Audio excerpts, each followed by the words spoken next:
ત્રીજું હવે મનુષ્યના શરીરમાં બધું જોવું, આત્મા જ બધા રૂપ છે.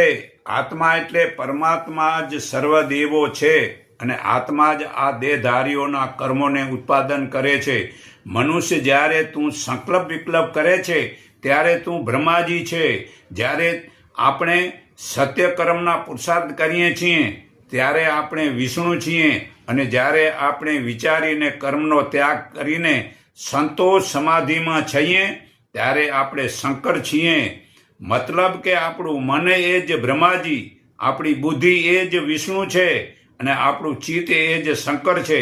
ને અગ્નિને પેટની અગ્નિમાં જોવું, સૂર્યને આંખમાં જોવું, જળને સને ભાવમાં જોવું, ચંદ્રને મનમાં જોવું, દિશાને કાનમાં જોવું અને વિષ્ણુને પાદ ઇન્દ્રિયમાં જોવું અને શંકરને કંઠમાં જોવું, અગ્નિને વાણીમાં જોવું ને ગણપતિને ગુંદામાં જોવું ને બ્રહ્માજીને જનેન્દ્રિયમાં જોવું, ભ્રકુટી સ્થાનમાં શંકરને જોવું, નાકમાં અશ્વિન કુમારને જોવું, ચામડીમાં મારુતદેવને જોવું ને હાથમાં ઇન્દ્રદેવને જોવું, બ્રહ્મરુદ્રમાં નિરીજન જોવું.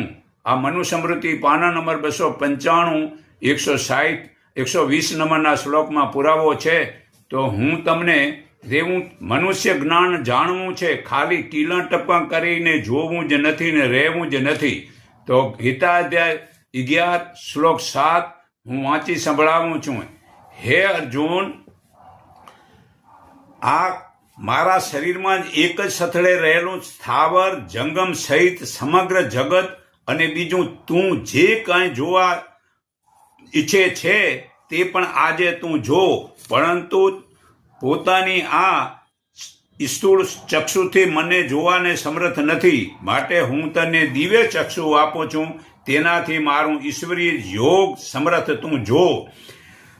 સંજય બોલ્યો, હે ધૃતરાષ્ટ્ર, એ પ્રમાણે કહી પછી યોગેશ્વર શ્રી કૃષ્ણ અર્જુનને પોતાનું ઈશ્વરીય સ્વરૂપ બતાવ્યું.